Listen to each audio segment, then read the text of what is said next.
Salutations, fellow widows. It is I, RJ Snow, the bearded snowman. Once again, welcome back to my channel. So, widows, I know everybody has seen Avengers Infinity War. Okay, so I know that you've seen the deaths, you've seen the people turning into dust, and I know that you feel some kind of way about these deaths. You know what I'm saying? So here are my top 10 deaths in Avengers Infinity War. All right, let's kick it off with number 10. Doctor Strange. Doctor Strange was number 10 to me because he saw 14 million ways that this all could play out, and this was the one that he thinks, I'm guessing he thinks is going to be the one to win it all for the Avengers. It's still a messed up way to go after the end game, and I think Doctor Strange could have did something about it with the time gem he had already. So he is number 10 in my book. All right. Number 9, Loki. Loki is the one that I can't grasp my head around. Is he a good guy? Is he a villain? Does he want Thor to live? Does he want Thor to die? I don't know his main objective. It seems like it's always just for himself. Even trying to kill Thanos, I'm guessing it was just for himself. He seen Thanos as a threat, not to the galaxy, I think just to himself. So him being number 9 is just being Loki. Number 8, StarLord. StarLord is low on this on my list because what he did. You know, I'm putting most blame of all of this movie onto StarLord. Like always, he loses his cool. Just like about his dad in the MCU, Ego, he lost his cool. Well, that turned out to be a great thing when he lost his cool because he tapped into his cosmic powers. This time, he don't have his cosmic powers. He just used the butt of his gun and started beating on Thanos' face, and then he hit Mantis' hand, and she let go and broke the psychic link, you know what I'm saying, amongst them. They almost had the gauntlet. So when StarLord turned to dust, I was like, man. That's why he's number 8 on my list. Coming in at number 7, Winter Soldier. Winter Soldier has been through a lot. Like, he has been through a lot. Like, fell off a train, got kidnapped by Hydra, got brainwashed by Hydra, had to do all these missions for Hydra. One was killing Tony Stark's parents and stealing the super soldier serum. Messed up, lost his arm, he got froze again in Wakanda, awakened just to get back into a war. You know what I'm saying? So Winter Soldier has been through a lot in his lifetime in the MCU, and I think like it's just a sad way for him to go, and that's why he's number 7 on my list. Number 6, Heimdall. All right. Heimdall has always been a soldier. He has always been a ride or die for Thor, you know what I'm saying? Like opening up the Rainbow Bridge for Thor, for quick escapes. Even when the Dark Elves was coming in, like he got on one ship, destroyed that ship, and tried to warn everybody what was going on. Even when Hela came in, he took the Asgardians through the secret passageways, you know what I'm saying, to escape Hela's wrath. Okay, and in Avengers Infinity War, he did a last heroic gesture. He shipped Bruce Banner, aka the Hulk, off to New York so they can warn Thanos of his ongoing mission. So Heimdall, you will be forever a weirdo. Number 5, nobody saw this coming, Black Panther, King of Wakanda.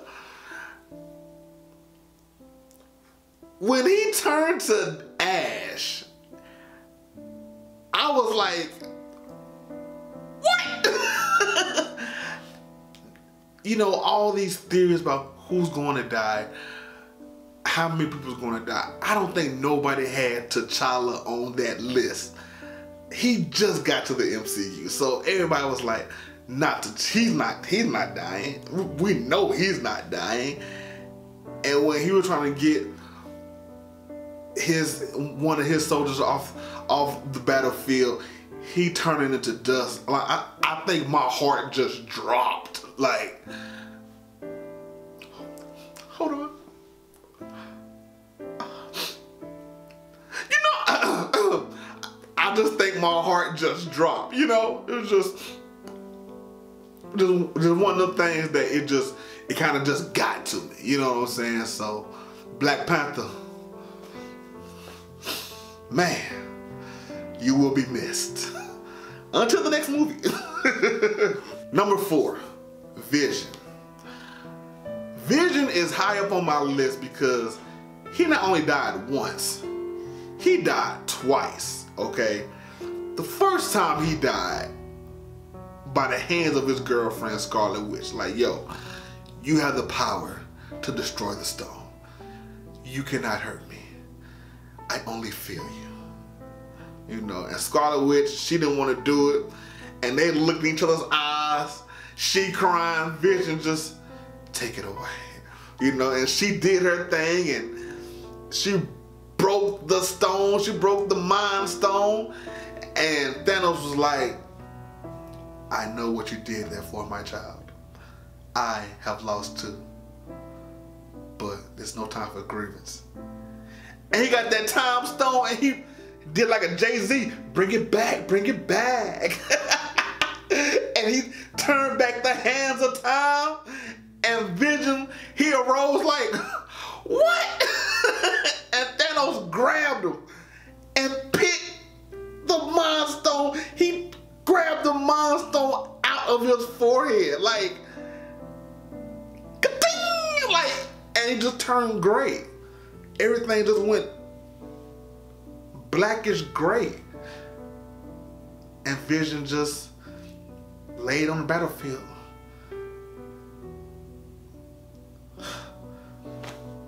It's crazy, man. It was crazy. Number 3, Gomorrah. This was heartfelt right here, y'all. Like, this one right here, I think was one of the toughest deaths in the movie. They was going to get the Soul Stone. She was the only person that knew the way. Thanos was tormenting Nebula, and she finally cracked, and she led Thanos to Vormir, where the Soul Stone was. And we see this dark cloak figure. I thought it was Death. It was the Red Skull. And he led him up to the top of the peak or whatever. Said, so what you seek is below. And like, how do I get it? And like, the Soul Stone, it takes a soul for a soul. You have to lose what you love to gain the Soul Stone. And then Gomorrah just laughing like, you love nothing. Like, I as soon as he said that, I knew what was coming. And she said, what? Are you for real? Are those tears? And Red Skull, those tears aren't for him, child. And Gomorrah like, you don't love me. You don't love me. Like, that was the one I do. Like, and he grabbed her and just threw her over the cliff. Like, all the emotion, the emotion was there. Oh my God, like, they did such a good job with Thanos in this movie. Like, it's hard because he was relentless, but we kind of get what he was going through after everything he was going through. You know what I'm saying? And that, I think we really felt sorry for Thanos.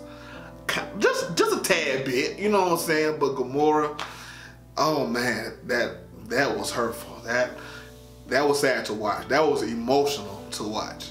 So Gomorrah, you are number 3 on my list. Coming in at number 2, your friendly neighborhood Spider-Man. Yeah, that's right. Peter Parker, y'all. Now, a lot of people may say, wow, I thought he would have been number 1 on your list. in due time. So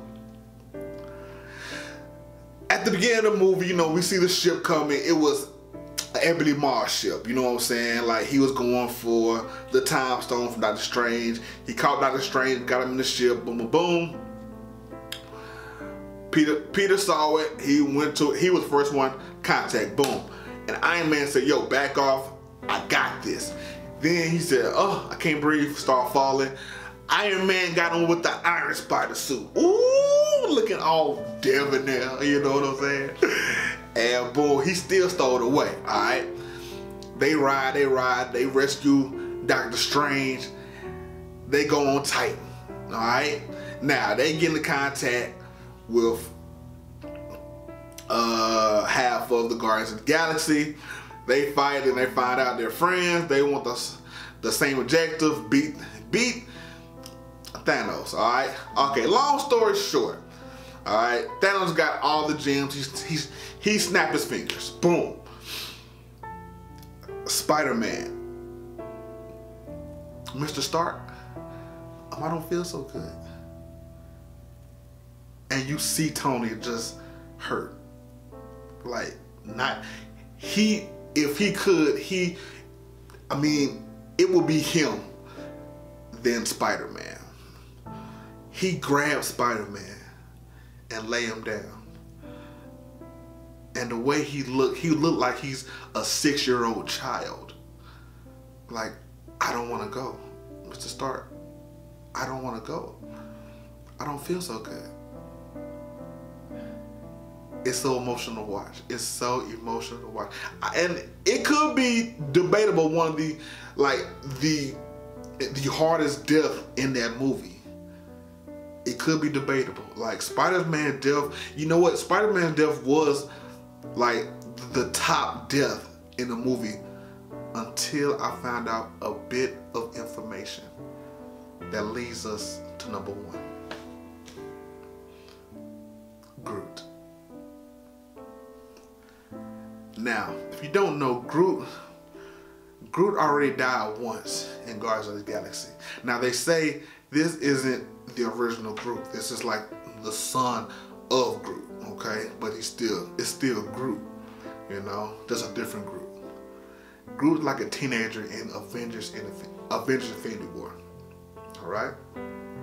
Now, after the movie, you know, when Groot dies, when Groot goes away and starts turning to dust, he looks at Rocket and says, I am Groot.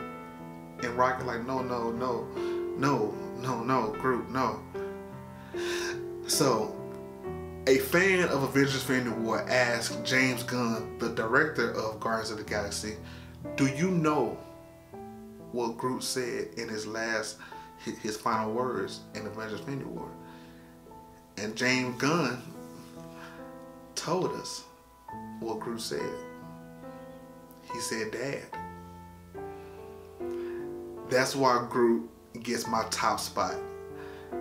He looked at Rocket and called him Dad before he left that Earth. He left that planet into dust. And it was just, I think now it's like one of the, like, it surpasses Spider-Man's death because they're both young, like Spider-Man and Groot, like they're both young, but Groot knew Rocket longer than Spider-Man knew Iron Man, and that bond they have, Rocket and Groot, I think they're like the closest bond in the MCU, like by far. You know what I'm saying? I think Rocket and Groot has the closest bond of anybody in the MCU. So that's why I give Groot my top spot of saddest deaths of Avengers Infinity War. Let me know if you agree with my list. Let me know if you don't disagree. Let me know if I missed some people that you will put into this list, because I know there's some deaths in this movie that I didn't put in here, and it was just like my opinion. It's just my opinion, all right? Let me know in the comments below. Oh, and hold on. Wait a minute. Sorry. an honorable mention death. An honorable mention death goes to Nick Fury. The reason I give him honorable mention because his last thing he does, he calls Captain Marvel, and he does what not Nick Fury does, but what Samuel L. Jackson say, motherfucker, and he stops there. And for that, we give Nick Fury the honorable mention death. Like once again, y'all, let me know what you think about my list and what you think about the movie as a whole. Let me know in the comments below. And like always, y'all, forever weirdos.